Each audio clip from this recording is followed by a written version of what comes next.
বাংলাদেশের সংবিধানে তত্ত্বাবধায়ক সরকার ব্যবস্থা আবার পুনর্বহাল করা হলো। তো একটুখানি যদি আমরা ব্যাকগ্রাউন্ড আলোচনা করি কি হয়েছিল। 2011 সনে তৎকালীন আওয়ামী লীগ সরকার সংবিধানের পঞ্চদশ সংশোধনীর মাধ্যমে যে তত্ত্বাবধায়ক সরকার ব্যবস্থা ছিল, যেটা নিরপেক্ষ নির্বাচন অনুষ্ঠানের জন্য ব্যবস্থা করা হয়েছিল, সেটা বিলোপ করা, প্লাস আরও কিছু যেমন গণভোট বাতিল করা, অবৈধভাবে সরকার গ্রহণ করলে যেমন কু-টু করে আসলে ওদের মৃত্যুদণ্ডের ব্যবস্থা করা, বঙ্গবন্ধুকে জাতির পিতা হিসাবে ঘোষণা করা, এ সমস্ত অনেক কিছু নিয়ে পঞ্চদশ সংশোধনী করেছিল 2011 সনে। তো 2024 সনে যখন গণ অভ্যুত্থানের পরে তৎকালীন ডক্টর ইউনূস সরকার হাইকোর্টে রিট করে যে এগুলি সংবিধানের সাথে যায় না, পার্টিকুলারলি গণভোট এবং তত্ত্বাবধায়ক সরকার প্রথা বাতিল করা। তো যেহেতু এই দুইটা ওনাদের জন্য তখন দরকার ছিল, পার্টিকুলারলি গণভোট, তো সেখানে তখন হাইকোর্টে এই দুইটা জিনিস পঞ্চদশ সংশোধনী থেকে বাদ দিয়ে দেওয়া হয়, অর্থাৎ এগুলি অবৈধ ছিল আওয়ামী লীগের আমলে যে বিলোপ করেছে। তো তারপরে আবার কেউ এই রিটের বিরুদ্ধে আপিল করেছিল। তো আপিল করাতে সেই জিনিসটা এতদিন ঝুলেছিল। তো রিসেন্টলি আদালত থেকে রায় হয়েছে, অর্থাৎ আপিল খারিজ হয়ে গিয়েছে। তো বোঝার স্বার্থে 2011 সনে আওয়ামী লীগ তত্ত্বাবধায়ক সরকার ব্যবস্থা বাতিল করেছিল সংবিধান থেকে। 2024 সনে ডক্টর ইউনূসরা আপিল করেছে যে এটা অবৈধ সংশোধন যেন বাতিল হয়, সেটা বাতিল হয়েছে রিট করাতে। তারপরে আবার রিটের বিরুদ্ধে আপিল করেছিল, সেই আপিল এখন খারিজ হয়েছে।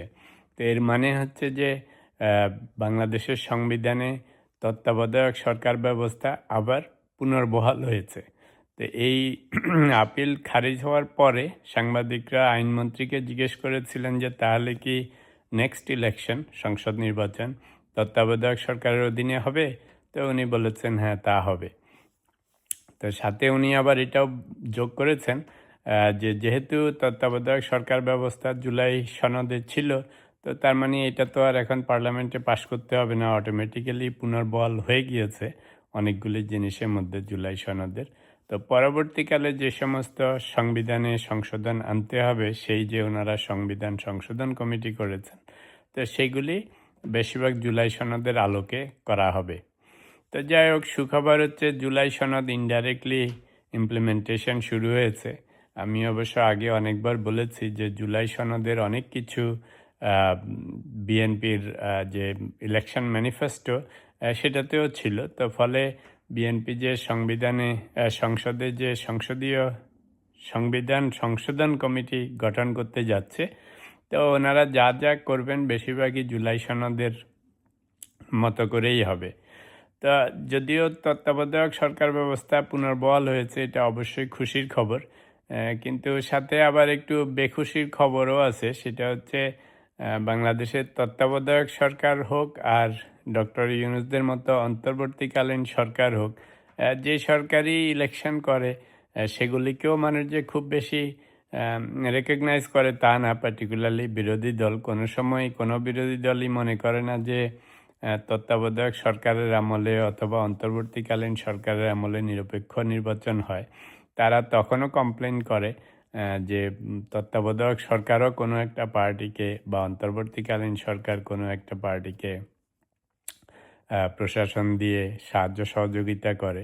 সেটা আমরা এখনও শুনতে পাই যে জামায়াত, এনসিপি এরা সবসময় কমপ্লেন করে যে ডক্টর ইউনূস গভর্নমেন্ট বিএনপিকে ফেভার করে, ষড়যন্ত্র করে ওদেরকে ক্ষমতায় নিয়ে এসছে। তো সেটা ইভেন রিসেন্টলি জামায়াতের আমির আবারও বলেছেন যে ইভেন অন্তর্বর্তীকালীন সরকার ষড়যন্ত্র করে ওদেরকে হারিয়ে দিয়েছে, বা ইন আদার ওয়ার্ডস বিএনপিকে জিতিয়ে দিয়েছে। তো যাই হোক, তবুও সুখবর হচ্ছে যে অন্তত সিটিং গভর্নমেন্টের তুলনায় তত্ত্বাবধায়ক সরকার তো একটু বেটার। তবে যেটা আসলে দরকার সেটা হচ্ছে তত্ত্বাবধায়ক বা অন্তর্বর্তীকালীন সরকার ব্যবস্থাটা যেমন ভালো, তেমনি যারা সেই তত্ত্বাবধায়ক সরকারে থাকবেন তারা প্লাস প্রশাসনে যারা থাকবেন তাদের ভূমিকাটা সবচাইতে বেশি ইম্পর্টেন্ট যে ওনারা একটা নিরপেক্ষ নির্বাচন করবেন বা করতে পারবেন কিনা।